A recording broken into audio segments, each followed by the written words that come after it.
2024 లేదా 25లో డిగ్రీ లేదా బీటెక్ చదివారా? సాఫ్ట్‌వేర్ జాబ్ కోసం ఎదురు చూస్తున్నారా? అయితే కోడ్ జ్ఞాన్ 100 డేస్ కోర్సులో చేరండి, జాబ్ సాధించండి. ఎక్కడి నుంచి వచ్చారు? నేను విజయవాడ నుంచి వచ్చాను. విజయవాడలో ఉంది కదా ఇన్స్టిట్యూట్, ఎక్కడికి ఎందుకు వచ్చారు? బట్ నా ప్లాన్ వచ్చేసి సో నేను మొత్తం డీటెయిల్గా తెలుసుకున్న కోడ్ జ్ఞాన్ గురించి.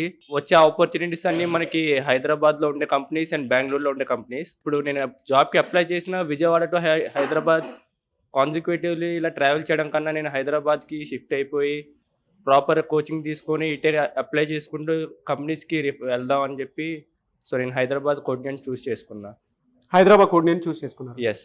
ఇక్కడికి వచ్చిన తర్వాత మీలో మీరు చూసిన చేంజెస్ ఏంటండి? కాలేజ్ డేస్లో మనకి అన్ని నేర్పిస్తారు కానీ ప్రొఫెషనలిజం నేర్పారు. మనం ఎంత నాలెడ్జ్ నేర్చుకున్నా అది ఒక చిల్ మూడ్, ఒక స్టూడెంట్ లైఫ్లోనే ఉండిద్ది. బట్ కోడ్ జ్ఞాన్లో మనకి డే 1 నుంచి వాళ్ళు ప్రొఫెషనల్గా మనం చేసే వర్క్ నుంచి చూపిస్తారు ఒక డిసిప్లిన్ ఎలా ఉండాలి.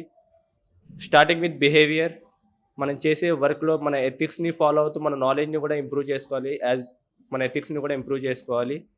కంపెనీస్లో చూసేది ఒక నాలెడ్జ్ ఒకటే కాదు, మన బిహేవియర్, మన నాలెడ్జ్ని ఎలా పోర్ట్రే చేస్తున్నాం అన్నీ మన క్లారిటీ ఇచ్చేది మన కోడ్ జ్ఞాన్. 100% ప్లేస్మెంట్ సపోర్ట్ అంటున్నారు, అది చూపిస్తున్నారా ఇక్కడ? జెన్యూన్ ఫీడ్బ్యాక్ ఇవ్వండి.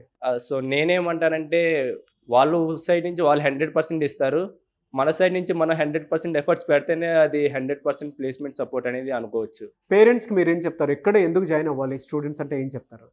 అంటే సో ఇక్కడ ఎందుకు జాయిన్ చేయించాలి? బయట ఇప్పుడు మనం ఎటు చూసుకున్నా అయితే వాళ్ళు మాస్ క్రౌడ్ని తీసుకొని వాళ్ళ బిజినెస్ని వాళ్ళు రన్ చేస్తున్నట్టే కనిపించింది. ఇప్పుడు నేను అంటే నేమ్ యూజ్ చేయకూడదు, ఒక ఇన్స్టిట్యూట్ చూశాను, అక్కడ ఒక క్లాస్కి 100 to 200 స్టూడెంట్స్ ఉన్నారు. ఇంకోటి వాళ్ళ ప్లేస్మెంట్ ఎప్పుడు స్టార్ట్ అవుతుందంటే వాళ్ళ కోర్స్ 50% అయ్యాక ఒక ఎగ్జామ్ పెడతారు, అందులో 80% వాళ్ళు స్కోర్ చేస్తే అప్పుడు వాళ్ళ ప్లేస్మెంట్ అలా ఉండిద్ది. బట్ ఇక్కడ నేను చూసిన డిఫరెన్స్ ఏంటంటే ఇక్కడ డే 1 నుంచి మనం ప్లేస్మెంట్కి అప్లై చేయొచ్చు పోర్టల్ నుండి. ఆ విషయం నాకు బాగా నచ్చింది. ఎందుకంటే బీటెక్ నుంచి వచ్చే వాళ్ళు కొంతమంది ఫండమెంటల్స్ నాలెడ్జ్తోనే వస్తారు, వాళ్ళు వచ్చేది ఆపర్చునిటీస్ కోసం వస్తారు, అందరూ నాలెడ్జ్ కోసమే రారు, ల్యాక్ ఆఫ్ ఆపర్చునిటీస్ వల్ల వస్తారు. సో నాకు ఆపర్చునిటీస్కి ఒక ప్లాట్ఫామ్ కావాలి కాబట్టి నేను కోడ్ జ్ఞాన్కి వచ్చాను. 10 out of మీకు మీరు ఎంత ఇచ్చుకుంటారు ఇక్కడికి వచ్చి జాయిన్ అయినందుకు, నేర్చుకున్నందుకు? సో నేనే 9 out of 10 అయితే ఇచ్చుకుంటా. ఓకే, ఏ బ్రాంచ్ అండి మీది? Electronics and communication engineering. Okay, మరి ఇటువైపు కోడింగ్ ఎక్కడే బ్రాంచ్ తీసుకున్నారంటే ఏం ట్రైనింగ్ తీసుకుంటున్నారు? జావానా? Java full stack. Java full stack. Okay, coding కొత్త కదా, ఓకేనా? నేర్చుకోవడానికి బానే ఉందా? Yeah sir, good. ఓకే, ఎలా ఉందండి మీకు కోడ్ జ్ఞానం? బాగుంది సార్. అంటే ఎలక్ట్రానిక్స్ నుంచి ఇక్కడికి రావడం ద్వారా ఏమైనా ప్రాబ్లమ్స్ ఫేస్ చేస్తాను అనుకున్నాను, but teaching everything was good.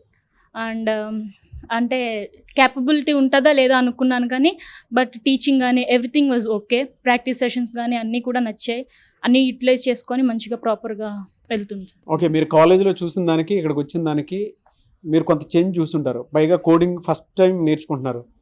ఎలా అమ్మా, అంటే మీరు చూసిన చేంజెస్ ప్రకారం మీకు మీరు ఎన్ని మార్క్స్ ఇచ్చుకుంటారు? నేనైతే యాక్చువల్లీ 10కి out of 10 కోడింగ్ అంటే చాలా భయం సార్ నాకు, అందుకే నేను బీటెక్లో కూడా ఎలక్ట్రానిక్సే తీసుకున్నాను.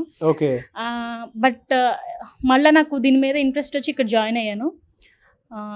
నేను కోడింగ్ ఇప్పుడు నేను చేయగలిగే తీరులో అయితే ఇక్కడ జాయిన్ అయిన తర్వాత ఒక 8.5 అలా ఇచ్చుకుంటాను. ఓకే, కొత్తగా ఇక్కడ జాయిన్ అవుదాం అనుకునేటువంటి స్టూడెంట్స్ ఉంటారు కొంతమంది, అంటే నాన్ ఐటీ బ్యాక్గ్రౌండ్ ఉండేటువంటి వాళ్ళు కూడా ఉంటారు, వాళ్ళకు కూడా కొంత ఫోబియా ఉంటుంది, అరే ఏ విధంగా ఉంటుందో, జాయిన్ అవ్వాలా వద్దా అనుకునేటువంటి వాళ్ళు చాలా మంది ఉంటారు.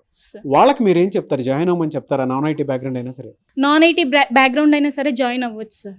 ఎగ్జాంపుల్ నేనే, అంటే నాకు చాలా భయం ఉంటుంది సార్. అసలు నాకు సిఎస్సి అన్న కోడింగ్ అన్న చాలా భయం ఉండే, బట్ నేను ఫేస్ చేశాను కాబట్టి, నేను ఎక్స్పీరియన్స్ చేశాను కాబట్టి నాన్ ఐటీ బ్యాక్గ్రౌండ్ అయినా సరే జాయిన్ అవ్వచ్చు అని చెప్తాను. One word about code Gyan అంటే ఏం చెప్తారు? One word about code Gyan అంటే మీకు ఆల్రెడీ ఉంటుంది కదా కోడ్ జ్ఞాన్ డెస్టినేషన్ అని చెప్పేసి, ఏదైతే రీచ్ అవ్వాలనుకుంటారో through these courses you can reach it. ఒక రైట్ డెస్టినేషన్కి రీచ్ అవుతారు. యా షూర్, పక్కా. గుడ్. చాలా మందికి ఏంటంటే ఇక్కడ దాకా పంపించేటప్పుడు పేరెంట్స్కి ఒక చిన్న భయం ఉంటుంది, యాంగ్జైటీ ఇష్యూస్ ఉంటాయి, అరే అక్కడికి వెళ్తే ఎలా ఉంటుందో, సేఫ్టీ సెక్యూరిటీ ఎలా ఉంటుందో అనుకున్నటువంటి ఆలోచన ఉంటుంది. ఎలా ఉంటుందమ్మా ఇక్కడ? టీచర్స్ కానీ మొత్తం ఫ్యాకల్టీ కానీ ఎవ్రీథింగ్ వాజ్ గుడ్ సార్. వాళ్ళు తీసుకున్న కేర్ కానీ, అండ్ మనకి ప్రాక్టీస్ సెషన్స్ ఉంటాయి, ఎప్పుడు అవైలబుల్గా ఉంటారు, అండ్ నెంబర్స్ ఇచ్చి మీరు ఎప్పుడు కావాలన్నా సరే మాకు మెసేజ్ చేయండి, మేము చూసుకుంటాం, ఏది కావాలన్నా అవసరతులన్నా ప్రతి ఒక్కటి కూడా ఫ్యాకల్టీ మంచిగా తీసుకుంటారు సార్. అండ్ 100% ప్లేస్మెంట్ సపోర్ట్ అని చెప్పేసి అంటున్నారు. Yes sir. డ్రైవ్స్ కండక్ట్ చేస్తున్నారా ఇక్కడ? డ్రైవ్స్ కండక్ట్ చేస్తున్నారు సార్. అంటే వాళ్ళు చెప్పినట్టుగానే ఉందా? Yes sir. బయట వాడితో కంపేర్ చేసి చూస్తే ఇక్కడే ఎందుకు జాయిన్ అవ్వాలి అంటే ఏం చెప్తారు? కోడ్నానే ఎందుకు? కోడ్నానే ఎందుకు అని అంటే ఇప్పుడు మనకి ఒక పోర్టల్ ఉంటుంది సార్, అందులో మనము లాగిన్ అవుతాం. మనకి ఎప్పుడు కూడా ఇంకా మనం ఎంతవరకు ప్రాక్టీస్ చేస్తున్నాం, ఎంతవరకు మనం నేర్చుకుంటున్నాం అనేది ఇంకా మన చేతిలో ఉంటుంది సార్. ప్రతి ఒక్కటి కూడా వాళ్ళు పాయింట్ టు పాయింట్ అన్ని మనకి నేర్పిస్తారు. పోర్టల్లో మనకి డ్రైవ్స్ కండక్ట్ చేస్తారు. ఇంకా మనం ఎప్పుడో వాటికి అప్లై చేసుకుంటూ మంచిగా దాన్ని మనం ఫాలో అవుతూ ఉన్నామనంటే ఏదో ఒక దానిలో ఖచ్చితంగా ప్లేస్ అవుతాం సార్.